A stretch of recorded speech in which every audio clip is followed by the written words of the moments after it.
So today we're going to talk about finding your voice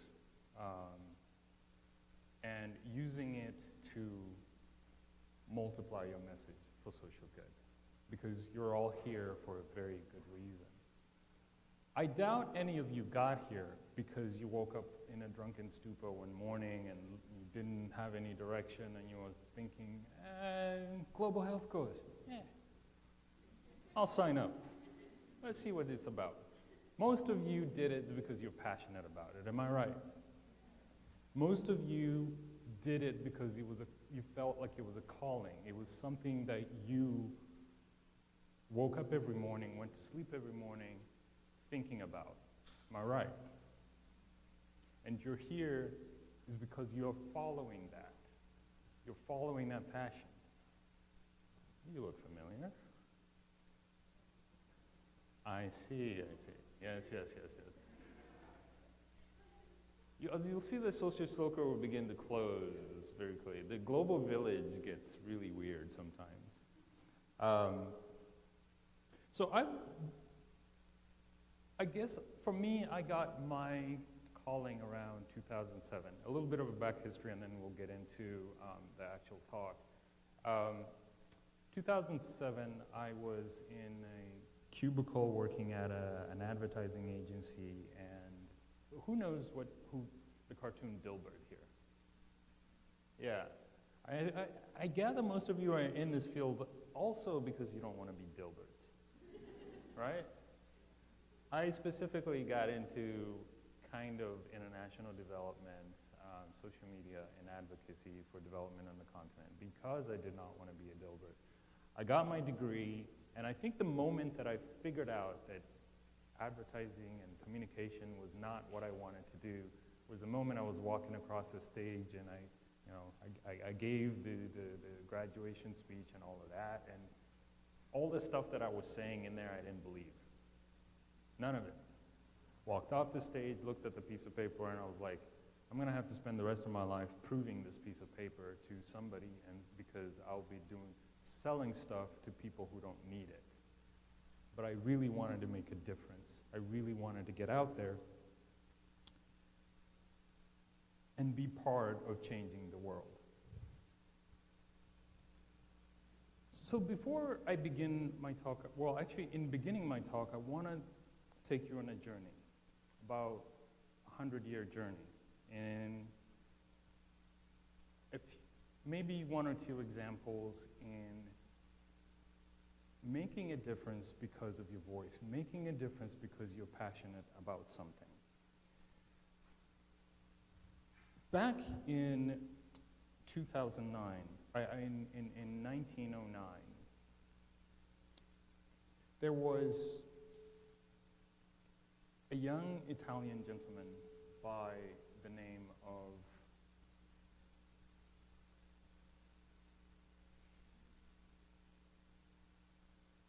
Marinetti. Can anyone in this room tell me who Marinetti was? I'll be really impressed if you did. Might have a piece of candy for you. No? F.T. Marinetti was,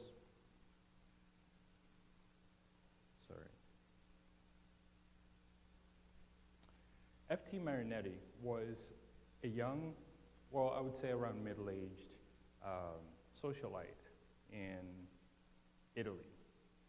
And he was well-to-do. He was in a period where Italy was and had been quite successful, both socially and economically. But he was, for everything that he could think of, quite bored. F.T. Marinetti at the time set forth to change the conversation in what was going on in Italy at the turn of the century. He decided that he was bored. He decided that the country had become too stale, too boring. Nothing was happening. For a country that had redefined art and lifestyle and culture and theater for centuries, In 1909, all of that had become too stale for him. And he looked at the oncoming century that was to be, and he said, we are not doing the things that we are required to do, to change, to go forth, and to seek what is new, and to reinvent.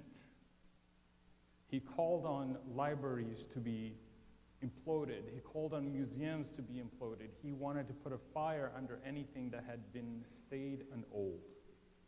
F.T. Marinetti, for better or worse, wanted a revolution in thinking, a revolution in art, a revolution in design, a revolution in ideas, a leap forward from the status quo that was Italy at the time. When he published his manifesto, it changed the conversation on what could be. People started thinking different. It was like dropping a stone in still waters. Because from Italy to Paris to London, the conversation all of a sudden about art changed. It took a few years, but eventually, starting around 1912, 1913, 1916, all the way into the 1920s, and as late as early 1950s in American art, what was considered art began to change. What was considered new and innovative began to change. The silhouette-y, very curvaceous art that had defined the Renaissance period in Italian art completely changed. It was edgy, it was colorful, it was angular, it was daring. It was completely unrecognizable because somebody dared say, we can do better than this. We can change this. For all that he said, Marinetti, at the time, not all of it was PC. In fact, if he said it today, he would probably be chastised, he'd probably be chased out of civilization. But what he did for art in that publication of the manifesto changed how we spoke about art even to this day. If we leap forward now in terms of the conversation, and mostly when I talk about the things that I'm passionate about, I'm going to talk about my continent of Africa, because that's what I became passionate about. And from that lens is that I speak of. And most of you are going to be working on the continent, right? Yeah? Yeah? Good. I hope you guys had coffee. So, when we talk about Africa and the conversation, and I want you to pay and remember F.T. Marinetti, because he's a theme that's going to run through the presentation most of today. If we leap forward about 100 years into the time frame around 2009 to 2014 to today, this map has been built, has become this powerful, or this colorful, should I say, because of what has been happening in global communication. Previous to 2008, 2009, this map, as with any technology map and connectivity map before then, was mostly gray in the area that is supposed to represent Africa. You would see charts of internet growth everywhere, but in the middle, right there, that continent, it was dark. Nothing was coming out of there. Starting 2009, they started connecting the continent, and eventually you see what you see here now. Over 50 terabytes of connectivity, of bandwidth available to the continent. And that's powering a lot of voices on the continent to this day. There are more Africans contributing to the global human archive than ever before.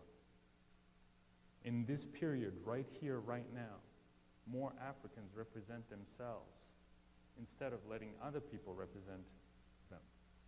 Letting other people write the African archive. We are doing it ourselves. It's voices like some of the ones that are in here. It's my voice, it's other voices that upon thousands and millions and eventually, that you may never heard of, that are coming to the fore and telling a new story on how Africa should be, how it should be written about, how it should be represented. Recently, Portland Research did this study on how Africa tweets. As we see pockets on the continent are becoming vocal, some are more represented than others. We have Cairo represented, we have Nairobi represented, we have Accra represented. Algeria is there. These small pockets that are rising, a lot of activity is there. But what is interesting is that 100 years later is the city of Alexandria. Alexandria was the birthplace of F.T. Marinetti. He's African. Dressed up as an Italian. That's okay. We have politicians in Italian suits, so we'll take it. But why is Alexandria important in this time frame of 2009 to 2014? Does anybody want to tell me?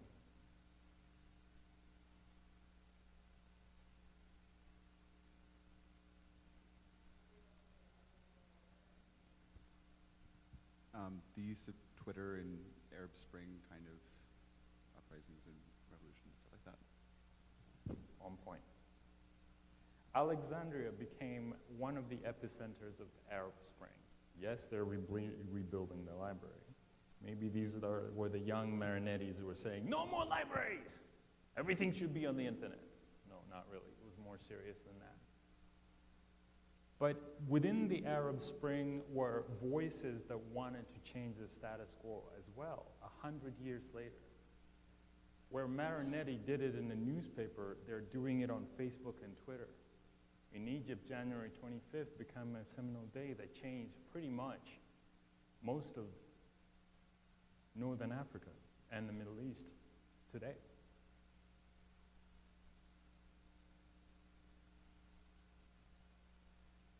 Most of us don't know this name, but he was the voice that was recognized and understood, and the spark that kind of set fire to the Arab Spring. I would look him up, because he's the guy that said enough is enough, and quite literally lit himself on fire. He didn't survive, but the Middle East changed. Overnight, this was an entire region.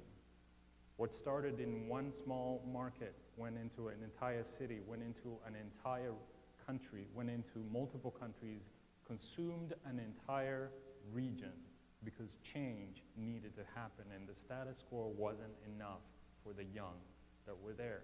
The opportunities that they were seeking, the future that they were looking for wasn't represented in their everyday life. They wanted something new, and up to today they're still seeking for that because somebody dared to say, enough is enough, something has to change.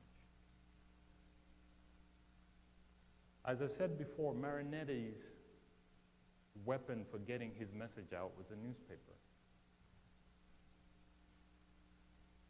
This is how you got the word out in 1909.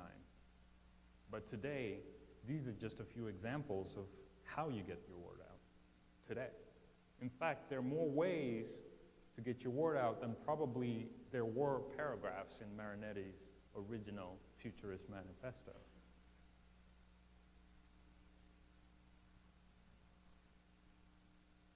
So as you go out into what you plan to be doing, the question I put to you is, how are you going to use these mediums to get your message out? How are you going to start even articulating what it is that you're passionate about? And how are you going to get people to care about what it is that you're passionate about? Because remember, you're in this because you're passionate about something, yes? You want more people to feel the same way that you do, correct? So the question is, how do we maximize all of these platforms that are available to us? Is because advancements in technology have made it so much easier for you to get your messages out, but it has made it so much easier for everybody to get their message out. How do you rise above that? And I think I want to start with asking the question again, what is it that you're passionate about? What keeps you up at night? For many of you, I can imagine this is going to be part of your existence when you get to work. Late at night, looking up information, late at night, doing research, late at night, doing writing and cataloging what it is, the experience that you have gone through for that day. Or some of you could be out partying, whichever. There's different ways to do this. But most of you are going to stay up at least 1 or 2 nights every week thinking about, why am I here? What am I doing? Especially after those very challenging days, when you've knocked your head against the wall and you can't figure out, how do I change this? Because what we are doing right now is not working correctly. It's not going forward. There's no transformation. I'm feeling helpless. I want to tell you something. Those questions that keep you up at night are the very questions that should make you excited for getting up in the morning. If you're hesitant to go to bed for some reason, that very reason when you wake up in the morning should make you this excited to get out of bed. You should have this much energy. So what I'm going to spend a few minutes here talking about, maybe how could we? I'm not saying what I'm going to tell you is the only way you should be able to do it, because with the plethora of ways to get your message out and to get known and to be known are massive different combinations, because how many people are in this room, actually? 128. That's 128 ways multiplied by the various methods of getting your messages out. Every one of you are going to have a different way. Let's get rid of the cat. But the first thing that you must do is own your voice. You must own that calling. You must own that thing that keeps you up at night. Own that thing that wakes you up in the morning. Own that thing that occupies your time from day break to the end of the day. That very reason is why people follow you. When you're passionate about something, people follow you, people engage you, people know, hey, if I go talk to this guy about this topic, I'm going to get an earful. Or, hey, I need to know about this particular thing. I need to go talk to this guy. I need to go buy him a beer because he knows what he's talking about. He's passionate about it and knows about it from A to Z. Own that calling and get to know the material that you're working with in your area. Because 2,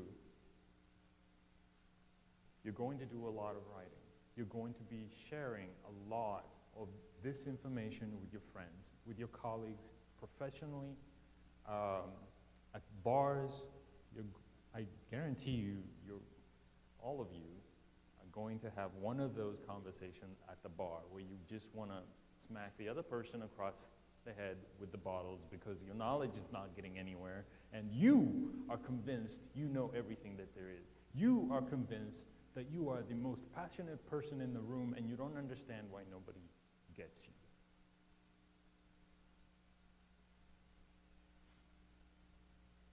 Be passionate about it. Share it well. And know it from top to bottom. Passion plus cogent analysis of the situation plus consistency in your messaging is what gives you authority. Nobody follows you because you're just curious about something. People follow you because they are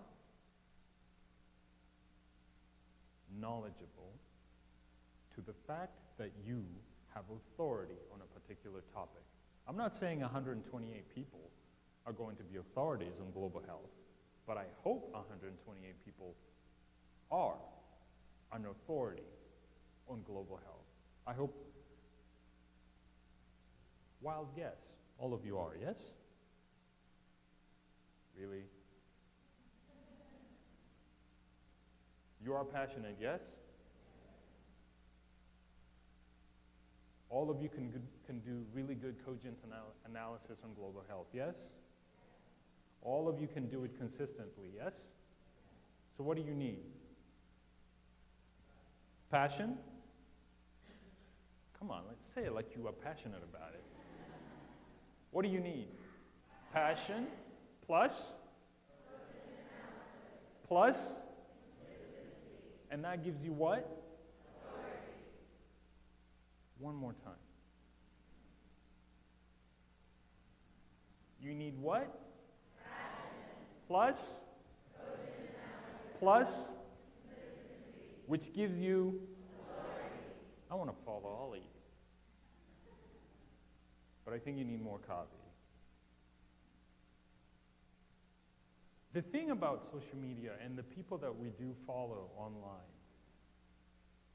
and the people that we want to get to know about, is because we know at any given moment when we are following them, when we're engaging them, they're going to teach us something that we don't know. They're going to expose a particular area to an issue that we didn't know about before.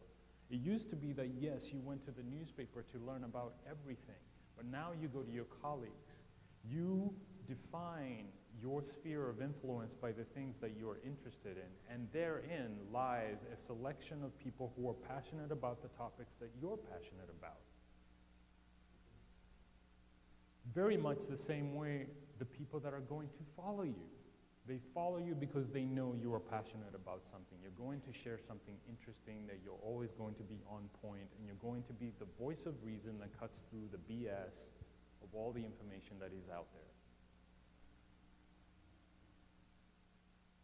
The thing about writing that we also have to be clear about is when you're writing, it requires clear thinking, and this is why I say cogence and analysis, is because you have to understand what it is, what is the noise, and where is the message in that noise. What can I cut into the middle and be able to tell everyone that everything that is going on is missing the greater point of what we are, what we need to talk about. This is the nail I need to hit on the head about this issue, and this is what you need to be paying attention to.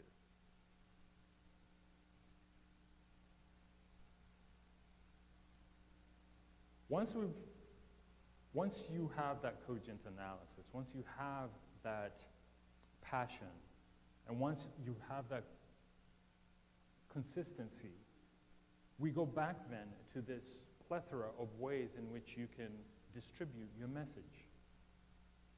Not all social networks are the same.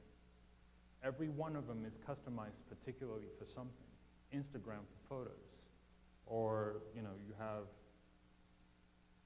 Facebook and Twitter and LinkedIn, and how many of you have LinkedIn profiles? Nice. Facebook? Nice. Twitter? Why is this corner dark and just non-existent online? Don't tell me it's the Ugandans. Now I see why you're sitting over there. Good. So I want to play a game and I want to see if you guys understand how different social networks are designed. The first one, I think, will be really easy for everybody to know. It's all about, look at me, look at me, look at me. Look what I've done. Look at all of this cool stuff. Look what I did today. Look what I ate. Right? Hopefully that's all you share. Anybody want to guess what that social network is? Very good. Facebook. The next network is really all geared towards people engaging on particular topics, converging on the important issues in society, and being able to say, hey, have you seen this? Have you discussed this? Have we talked about this? Why are we not talking about this? Very good. The next network, and these are just examples, the next network is all about the sum of who you are. This, I present to you, or dear world, is why I am an expert. Thank you. Who does not have a LinkedIn profile? Please to God, I hope you are filling one out now.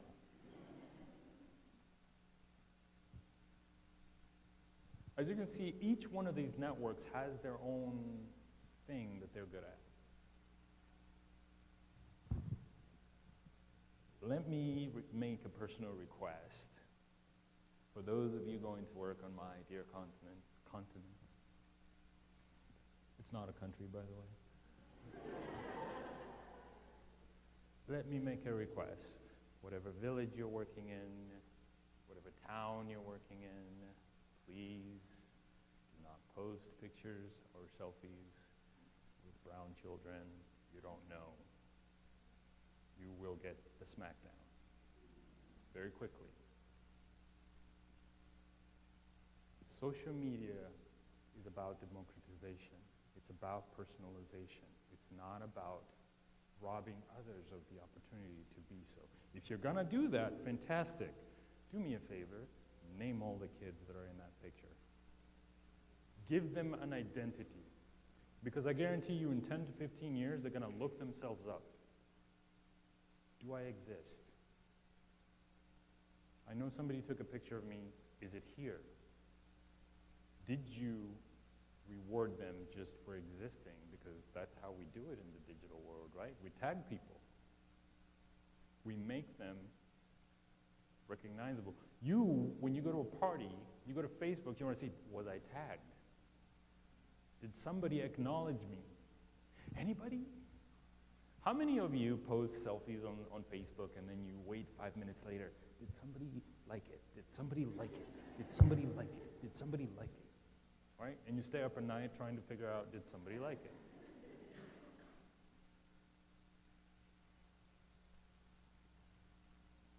In sharing of your messages, we've talked about customization. Before you can customize all of that, before you can get it all out there so different groups of people can see it, you have to start with the core message. What is it that you're trying to say? What is the topic that you are trying to get out there? What is it you want the world to know that they haven't done that? Because you're going through cogent analysis, right? Now you have to go through the distribution of that analysis and make sure it gets to the right people. Because you cannot post a 1,500-word Facebook update. You're the type of people that I usually turn off and unfollow. You cannot go on a 100-tweet rant. You can't. However, you can write a 1,500-word post it on your blog, take a snippet of it and maybe a picture and then post it on Facebook, take the headline, post it on Twitter, maybe do an infographic or a GIF and post it on Instagram, but it's the same message that you're trying to get out. If you're not, maybe you should listen. This is what you should be doing. Is because you have to customize all of this content around your message. And around that message are avenues of distribution that you need to get really good at knowing what is their purpose. Do you have a video? You put it out on a video channel like YouTube.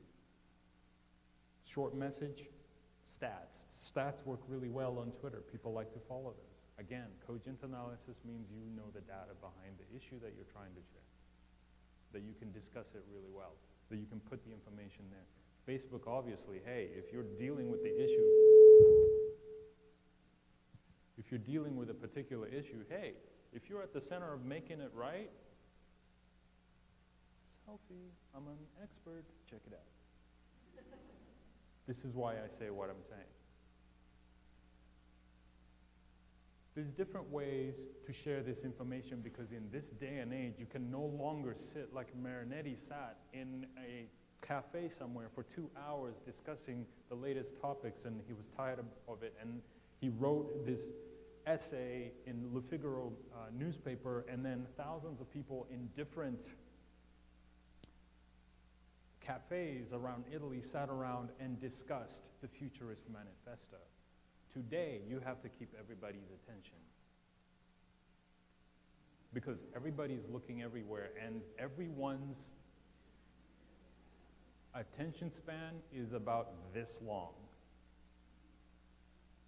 I guarantee you one of these cats, if they're not caught in a loop, wants to look at a squirrel somewhere because you can only keep them for so long. That's why customization is important, is because you want them to see the same message customized to each platform that they are on. You may not be on all of these platforms, but for the ones that you are on, get to know them really well. What are the strengths of actually using these? That's how your voice rises. Again, consistency. You can't do it once and then run away. I'll tell you one thing. In terms of engaging in social media is, okay, fine, I won't go on that side. If you can look at social media as a fast-flowing river, or just not even social media, just the general media landscape today, as a fast-moving river, you are the person that sits on the shore looking at that river of information going by. Imagine yourself with a pocket full of skipping stones. Those skipping stones are your message. Most of us that are not comfortable with social media don't look at the river because it's too intimidating. We stand with our back to the river and we do this. Is it cold? In skipping our stones, we throw them over our shoulder. And we don't even want to look. But effective social media usage is turning around and looking at that information and saying, I'm going to get my message across this river. And how I do that, if you can say, okay, the furthest I want to get this message is how far this stone is able to skip. That is what mastering social media is about. How far can I skip this stone against this current of information? How much can I keep it above the water? We can talk about that metaphor later. But one of the ways to be able to do that is to allow yourself to be visible. You cannot turn your back on traditional and social media today and expect to be effective in communicating what it is that you're passionate about. Remember we said previously that you need to be passionate about the topics that you're discussing. You can't be a closet passionate person about global health. You can't. It does nobody any good except you. You have to face the current right on and say, this is what I'm passionate about, this is what I'm doing. One of the things you have to do is to be visible, really visible. If you have opportunities, speaking engagements and conferences, forums, asking questions when you do attend panel discussions are one way to be visible. Is because those are opportunity for you to bring out the passion that is in you about the topics that you are interested in. Ask the tough questions. Don't be the annoying attendee questionnaire and say, yeah, but.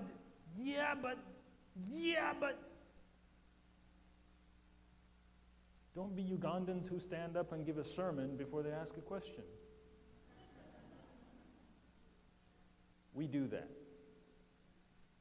But be the person that can stand up and ask a question, do cogent analysis of what has been discussed and say, yeah, but you guys didn't think about this. Did you think about this? I have an example from this village, from this town, from And this was the real issue. How does that fit into what you're talking about here in Washington, D.C., in New York? How does that change the landscape on global health in this particular town, in that country, in that region, on that continent? How does that fit in? Ask the tough questions. You can also engage traditional media, because once you've been consistent, once you're passionate, you're going to get contacted to be able to distribute a message. Can you write an op-ed about this issue for said magazine? Say yes every time, even though it's challenging. It's an opportunity for you to reach beyond the noise. It is an opportunity for you to reach a much bigger, much more educated crowd, and perhaps people that are able to move the message even further than you are. Traditional media is an awesome landscape if you get the opportunity to engage.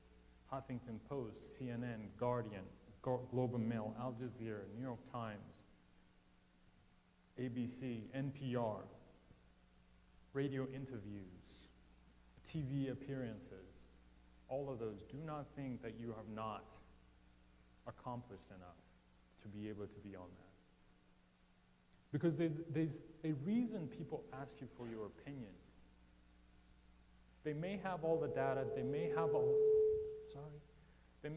the data, they may have all of the information they need about a particular topic, but what they don't have is your opinion about the issue. This is why you become somebody that moves a conversation forward. It's because why? You are what? And you can do what? And you can do it how often? And that's what gives you the authority to be contacted, because they know you're an authority on that issue.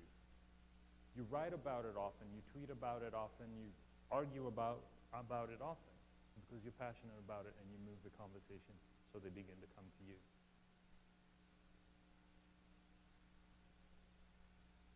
One of the things that, for me, I found is actually has become something that I like to do, is actually to sit down and kick through all the noise and figure out what is the thing that people are not saying.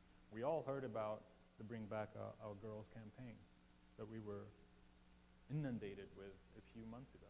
Everybody now is talking about cats, but a few months ago, we were really passionate about the missing 300 girls in Nigeria that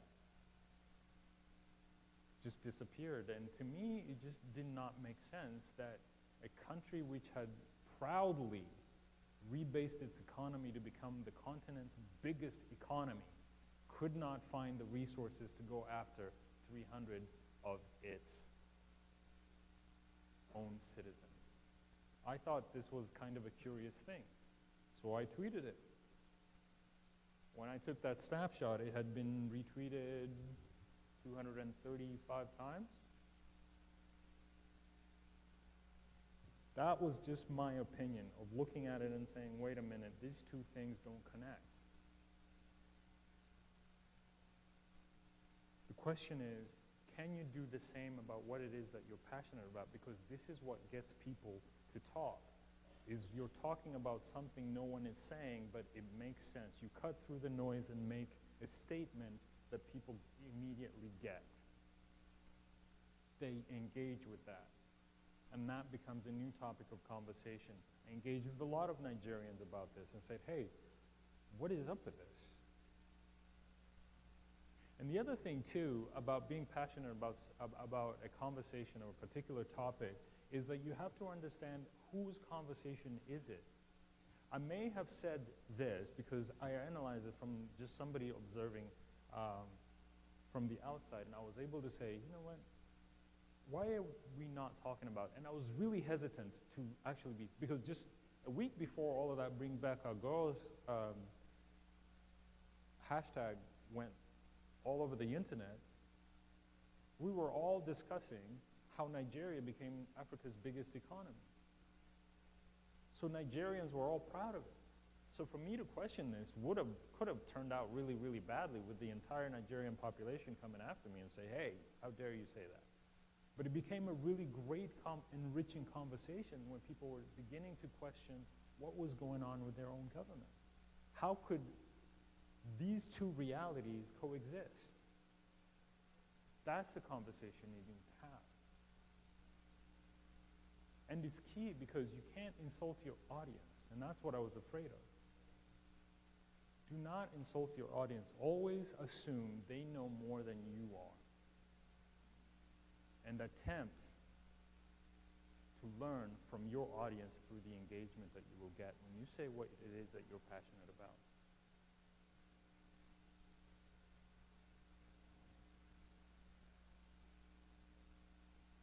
I will go back to the stat from the beginning that I showed you. We had Africa being connected to a point now, just within a matter of 4 years, 100 million of us, 150 million of us, 15% of the population is online, has access to the internet. And it's important what I'm going to say is because you need to know your audience and who you are talking to and who your messages are. And in understanding that the people that I'm talking to probably know more about the issue than I do. So chances are I shouldn't insult them. I shouldn't do this. How many of you remember that? For those that don't, let me recant in oh so dramatic a fashion. Privileged American executive lands in London on her way to South Africa. She has a few drinks in the lounge. She is a marketing executive after all. She flies first class, gets free into the lounge. And while sipping the bubbly, waiting for her flight, possibly first class, thinks she can be funny. Because, hey, I think the tweet before this is like, if I tweet when I'm drunk, I don't get in trouble, right? And then she does this. And then I think, it's funny, it's nothing. Remember I just said 150 million Africans are online? So this girl gets on a plane. 9 hours in a tube. No internet. Such bliss. Free gin and tonics. You can walk around in first class, stretch your legs out, watch 500 movies. The world does not exist. Nothing happens when you're on a plane. They have to wait until you land. Except if you're Justine Sacco. No sooner did she board the plane and this tweet went out than the world went just absolutely berserk. How many of you have flown from London to Johannesburg? One heck of a long-haul flight, right? It is. Let me remind you that with 150 million people online on the continent, 51 million of us on the continent are on Facebook, and we get loud. We get noisy, and when somebody says something bad about a continent, we kind of get,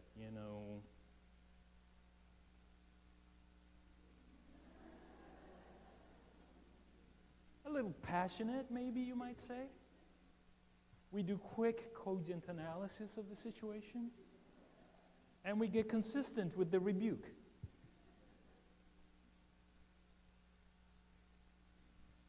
Three hours into this girl's flight, this was the conversation about Justine Sacco. When you are a media executive, you cannot pay enough $1 million for this kind of attention. You cannot pay enough money for this kind of attention. Within 6 hours, people figured out that this woman is not responding, oh wait, she's on a flight. A hashtag ensues. Has Justine Sacco landed yet?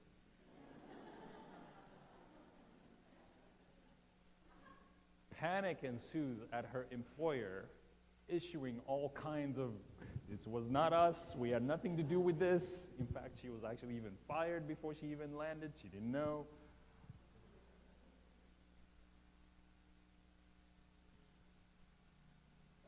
Nine hours of Africans inspiring everybody to engage in a little, shall we say,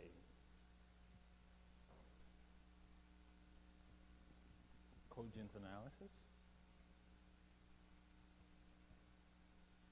A greeting party, as most of you would imagine, would probably looks like something like that, right? Except, well, I took that photo in Kenya, but you can imagine what I'm thinking. The airport was full of media. How many of you have always been on a flight and then hoped, I wish I were famous walking through the airline with my dark glasses and flashlights going off and you know, oh, no comments. No comments. No sooner had she landed and turned on her phone and it melted. Billions of retweets later, the minute she turns it on, she quits Twitter, quits Facebook, quits Instagram, maybe even quit mail, I don't know. But she just up and disappeared. Don't insult your audience. But the other opportunity is, however, is that you have to engage. Justine Sacco missed an opportunity in all of this craziness because the topic she was going to Africa to promote was this AIDS issue. She made a mistake. You're gonna make a lot of mistakes. But ladies and gentlemen, you have to own them. Because at the end of the day, you are human. But in the annals of promoting things, there is no such thing as bad news. There's such thing as just abject stupidity, but there is no such thing as bad news. When you have the entire world focused on you and what your job is, and your job was to bring attention to AIDS organizations working in South Africa, and you fail to engage your audience, the minute you discover you did something wrong. Let me go to you. What could Justine Sacco have done in this situation? After realizing, oh my God, I just did the dumbest thing I could have done. However, I have the entire world's attention. And my job is to get the message out. What could she have done? Anybody?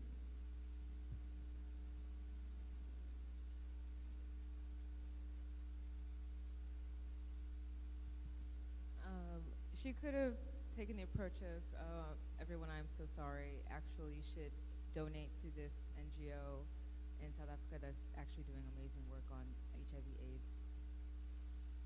That's one. This is pass. Yeah, mine. I also wanted to add that a lot of AIDS-related organizations. Oh yeah. Hi. Well, I was going to say exactly what Natasha said, but a lot of AIDS-related organizations actually did use Justine Sacco's name. Limelight, yeah. Exactly, in Yeah. their tweets, so they could start redirecting that attention to getting people to mobilize and donate to their cause. Yeah. So if you're an organization, coattail. Do a good job of coattailing. Yeah, go ahead. Yeah, right behind here, then Sam over here. I think You she can could actually have. make the Ugandan last. It's okay. Go ahead. I think that we each come from different cultures, and that we all have kind of a little bit of racism in all of us. And I think she could have taken it into a conversation of, this is kind of this part of me that I didn't. She could have opened it up to a conversation about racism and made it kind of we all maybe say things that are wrong. We all have prejudice or say things that we don't mean or have assumptions, and really kind of own that and created a bigger conversation about race and culture. Agreed. Yeah. Yeah. By that time I was active online. I followed whatever she did, minute by minute. I think it was wrong for her to delete her account to begin with, because she declared how guilty she was and how informed she was about what she was trying to say. If I were her, I would have issued an apology, a stern apology, would have helped her out. I don't think she would have said that I'm going to donate something, whatnot, but just a stern apology to the people whom she hurt and maybe those who misunderstood her would do something for her. Agreed. Own it. Yes. I think I agree she should have started with an apology and then maybe stepped up and said, look, these are the facts behind AIDS, and this is what I've learned, and this is what everybody else should also learn about AIDS. Good. Yeah, I think you had your hand up. I just find it curious that people get enraged about this particular tweet when stupid stuff is posted on a second-by-second basis.